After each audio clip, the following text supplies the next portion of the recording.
Welcome to the SEC Breakdown, our weekly college football show. We'll discuss the top topics in the conference this week. Of course, a couple big stories at Vanderbilt coming out of this last weekend. Number one, Sarah Fuller becoming the first woman to play in an SEC or Power 5 football game when she kicked off in a game at Missouri. And then the next day, Vanderbilt having other big news when Derek Mason was fired, becoming the second SEC coach to be fired this season. Let's take a look at the first development with Fuller before we move on to Mason. How do we see this moving forward now for Sarah Fuller and Vanderbilt?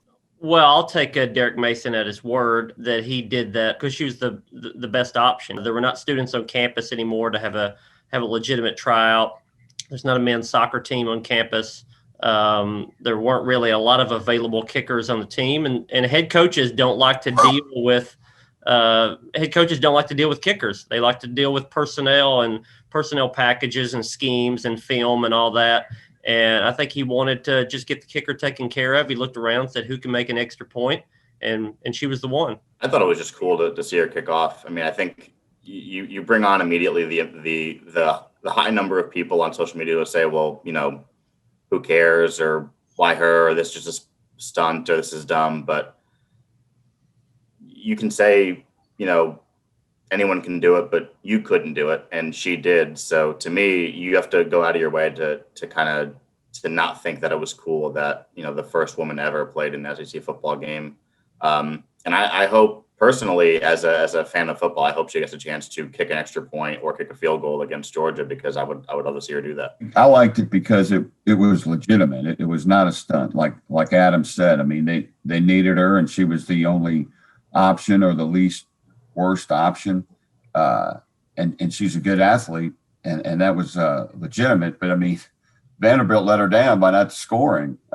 So she could kick an extra point or getting close enough for a field goal, I assume. I think you could potentially jump the shark with when the SEC puts her up as the co-special teams player of the week. That's nothing against Sarah Fuller. She has nothing to do with that award.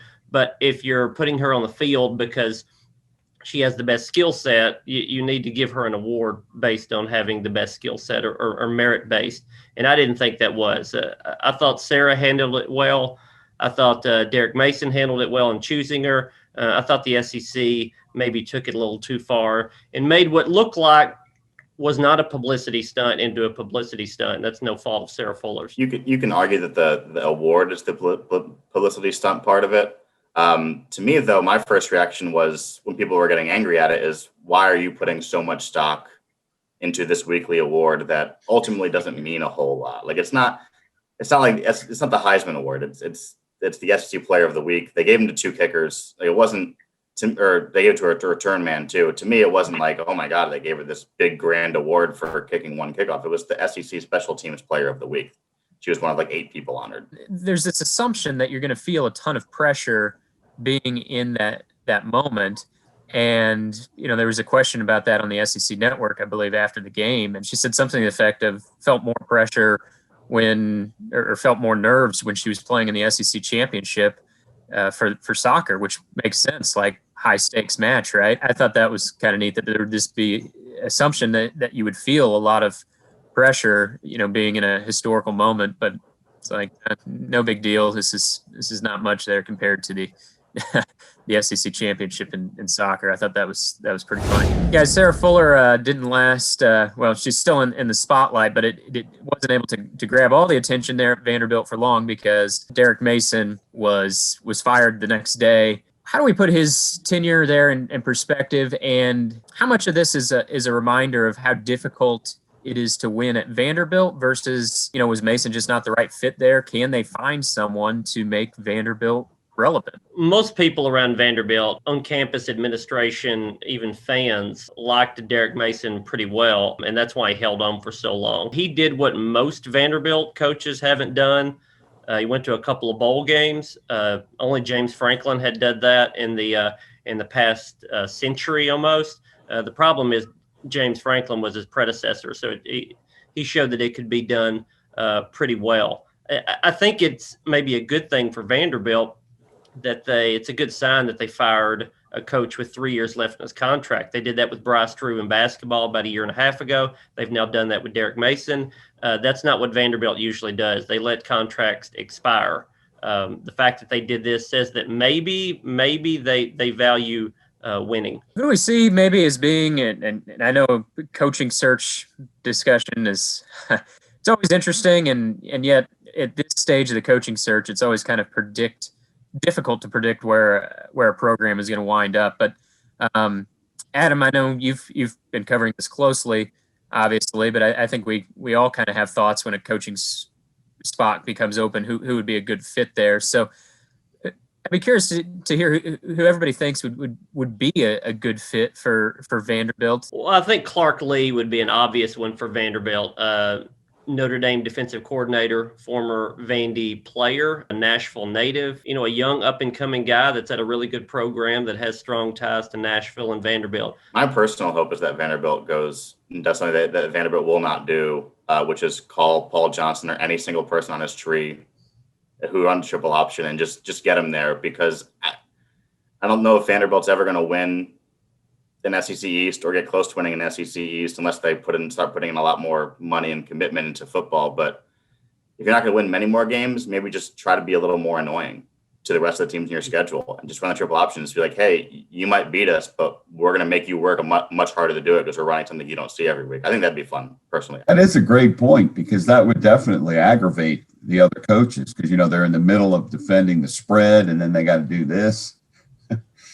I remember when Saban first got to LSU, one of the first things he did was get Houston off the schedule, because in 2000 they ran a spread, which was unique at the time. He didn't want to stop what he was doing to get ready for that. So you'd be right. Vanderbilt would be very aggravating if they hired that type of coach. All right, guys, let's look ahead to the games this week. Arkansas and at Missouri. I'll take Missouri in a close one here. I think these are two of the better stories in the SEC this year, with first-year coaches Sam Pittman and Eli Drinkwitz both, I think, exceeding expectations there in year one. I'll take Missouri. What do you guys think? I'll take Missouri. I think Arkansas's done really well, but I think they probably have peaked. Missouri has that softer schedule down the stretch, and they've got a lot to play for because they can finish the year on a winning streak. I think they probably will. Yeah, I think Missouri's become a decent team. Arkansas kind of did peak maybe against Auburn, but I think Missouri will win this game,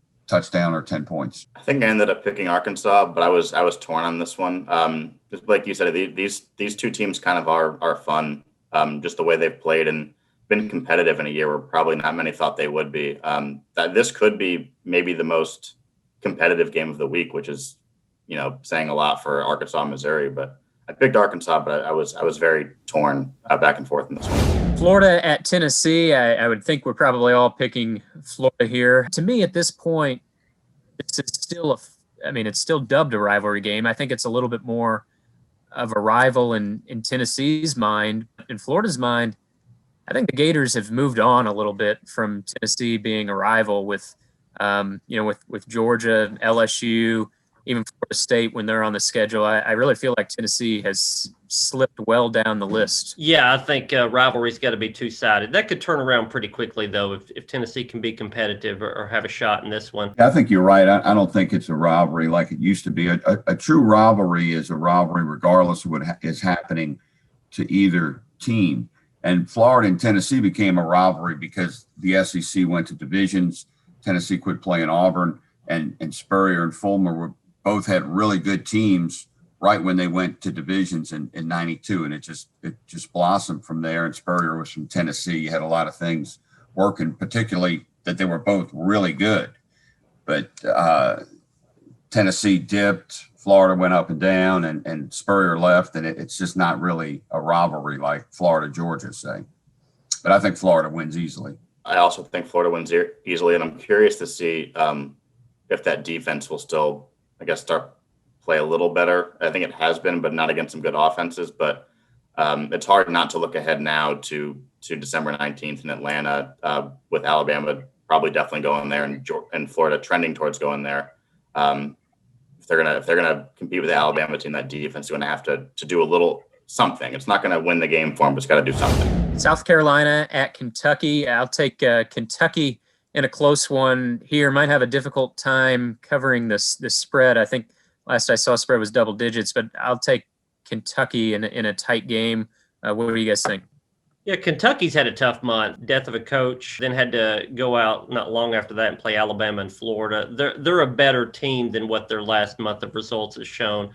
Don't know if Kentucky will cover, but they'll win this one. I think Kentucky wins this game. I think Coach Stoops remains one of the best in the league, and they're a solid team. I think they'll win this one going away. Yeah, I think Kentucky wins too, but I think I picked South Carolina to cover just because I don't see either of these teams scoring that many points. But I think just looking at the team, both sides of the ball, Kentucky is the better team, and they have had a tough draw of the schedule, but this is a much more winnable game.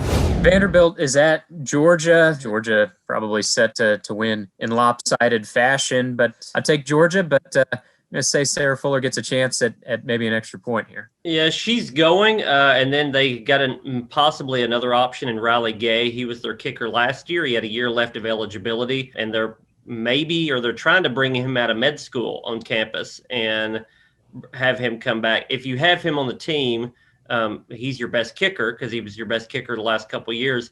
I think one way or another, I think Sarah Fuller probably ends up attempting an extra point if they actually get into the end zone. Georgia's like a 5-touchdown favorite here, and for good reason. Vandy's been distracted by a whole lot of things, including Derek Mason's firing. Georgia wins really, really big here. I do think Vandy at least gets in the end zone. Georgia wins big. Covers for sure. Yeah, definitely that. But I do, if Vanderbilt gets inside the 20, don't even bother with the touchdown. Just kick the field goal there. Let's just give her an opportunity. But yeah, Georgia wins this game by well more than the spread. Alabama at LSU, another one of those rivalry games that has lost some sizzle, but only in this year's installment. I'll take Alabama in this one. Glenn, how has LSU in a year's time here gone from being a national champion to enduring all the struggles they've had on the field this year? Really, when you look at LSU's history, when they win a national championship, they're usually not that good the next year. But this is the worst team of the national champions a year after. I mean, they lost a lot of players, but Alabama's lost as many players in recent years and still got back into the mix. And you can't blame COVID either because everybody else has COVID. But it was mainly losing so many players to the NFL and then losing some key players to opt-outs like Jamar Chase. But it is strange. And also I think Ed Orgeron made a mistake in hiring Bo Pelini as defensive coordinator. I wrote that the day before he was hired, actually, because Bo Pelini's defenses weren't good when he was at Nebraska and at Youngstown. Every now and then when they were good, he was very inconsistent. He was actually a good head coach in Nebraska, but it was because of the offense, not the defense. So that was a big mistake. And I think that's why it happened. I think Alabama will cover. It's a 28-point spread. It's the biggest one I can remember. Even when LSU lost 6 straight years in the 90s, 6 straight losing seasons in the 90s, they played Alabama well.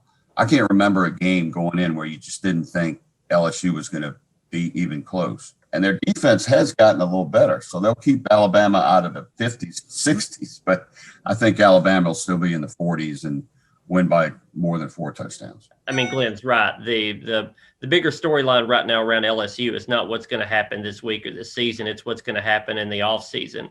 And I tend to think that's probably felt all around LSU. I saw Auburn beat the LSU team by 37 and then Auburn go to Alabama and lose by 29. And that's never how it works in football. But having watched both those games, I can't see any way that LSU team, the way it is right now, hangs with the Alabama team the way it's playing right now. Speaking of Auburn, game of the week this week is Texas A&M at Auburn. Texas A&M not overly impressive their last time out against LSU. Got it done, but not exactly in their most dominating fashion. Nonetheless, I will take Texas A&M here. As Josh, I suspect if that happens, you're going to have the frustrations mount, as they always tend to do on Gus Malzahn.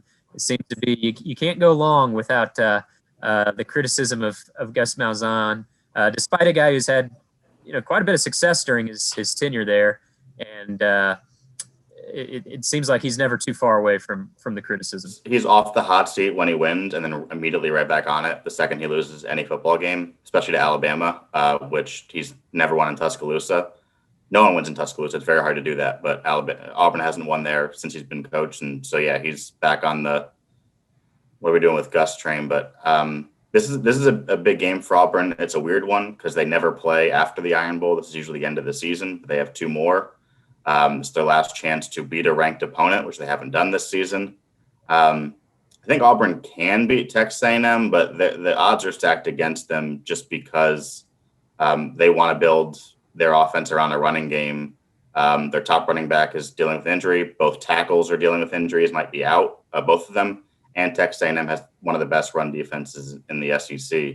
I think I picked Auburn to cover, but winning against Texas A&M at home will be tough. But then again, this series has been close and competitive throughout, and Auburn is 5-2 in it. So maybe they have a little bit of backs against the wall magic at home this weekend. I'm really torn on this game.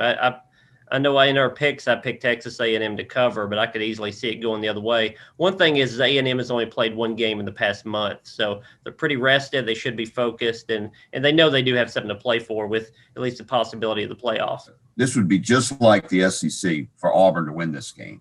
This is like a good upset special. I would definitely take Auburn and the points, and I think Auburn has a chance of winning this game outright because, like Brett Hudson said last week, Texas A&M has been quiet all year. I mean, they didn't look good at all against LSU. They only got 13 points against that defense. The other touchdown was a pick 6. Kellen Mond looked awful against the awful defense that is improving a little bit. So, I think if Malzahn can regroup his troops, they're at home. I think they could win this game. Appreciate your thoughts this week, Adam. Best of luck covering a coaching search and history unfolding there at Vanderbilt. It's a lot to juggle. So hopefully that coaching search goes quickly and you can get some rest.